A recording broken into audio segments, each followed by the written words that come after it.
Hello, আসসালামু আলাইকুম। কি অবস্থা সবার? কেমন আছো? আশা করছি সবাই অনেক ভালো আছো। তো আমি নিউ আরেকটা ব্লগ নিয়ে আসছি। সেটা হলো কারফিউ যখন জারি ছিল, তখন আমরা একটু বের হয়েছিলাম। বাসায় থাকতে আসলে পাগল হয়ে যাচ্ছিলাম, যেটাকে বলে। তো ৯ দিন পর বের হলাম একটু তোমার ভাইয়াকে নিয়ে। আসলে দেখতে যাচ্ছিলাম আ কেমন ধরনের কারফিউ এটা। যাই হোক আমি চলে গেলাম। এটা হলো পল্লবীর দিকে। দেখো কত মানুষ। কেউ দেখলে বলবে কারফিউ জারি হচ্ছে বা আন্দোলন চলছে। ছাত্ররা দেশের কোটা নিয়ে আন্দোলন করছে। যাই হোক বেশি কিছু বলব না আমি। কারণ আমি অনেক ছোট মানুষ সেইজন্য।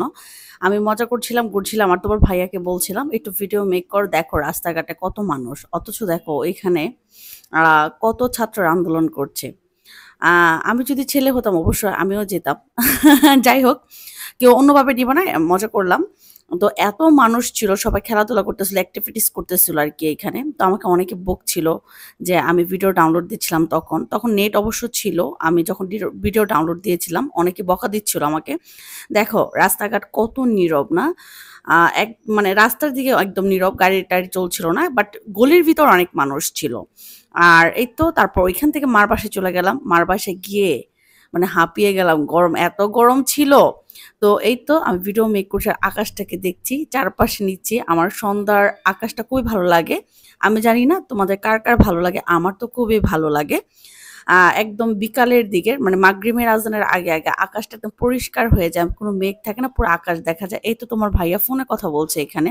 আর আম্মু হলো পাশের বাসার এক আন্টির সাথে গল্প করছে দাঁড়িয়ে। যেহেতু আম্মু ৬ তলায় থাকে, সো ছাদে উঠার পারমিশন আছে আম্মার। যেহেতু আমার আম্মা ভাড়া থাকে, আমাদের নিজেদের বাসা না এটা আসলে। বাবা চাকরি করে সেইজন্য আসলে আমাদের এখানে থাকা। বাবা চাকরি না করলে হয়তো আমার আম্মু গ্রামে থাকতো। সে গ্রামে থাকতে খুবই পছন্দ করে আরকি। আ আকাশটা দেখো, আকাশের দিকে তাকালে না প্রায় আমার কান্না আসে। তোমাদের হয় নাকি আমি জানি না। আমি যখন একা থাকি, বিকালবেলা ছাদে উঠি, সন্ধ্যার দিকে যখন আকাশের দিকে তাকাই, তখন আমার চোখ দিয়ে টপটপ করে পানি পড়ে। আমি জানি না কেন? নিজেকে অনেক বেশি অসহায় মনে হয়। আর কেমন জানি একটু ভিতরটা করে ওঠে। যাই হোক সন্ধ্যার দিকে মুড়ি মাখা খাবো। সবাই ছাদের মধ্যে, বাতাস ছিল, একটু অন্ধকার ছিল। তোমরা সবাই দেখতে পাচ্ছ এখানে। আ আসলে কোন লাইটিং ছিল না তো ভিডিওটা আসলে সুন্দরভাবে ক্লিয়ার হয়ে ওঠে নাই। তো আমরা এরকম মুড়ি মাখা খেতে খুবই পছন্দ করি। আমার এক কাজিন ছিল, মামাতো বোন ছিল, আমার ছোট ভাই ছিল, আমি ছিলাম, রাকিব ছিল, তোমার ভাইয়া ছিল।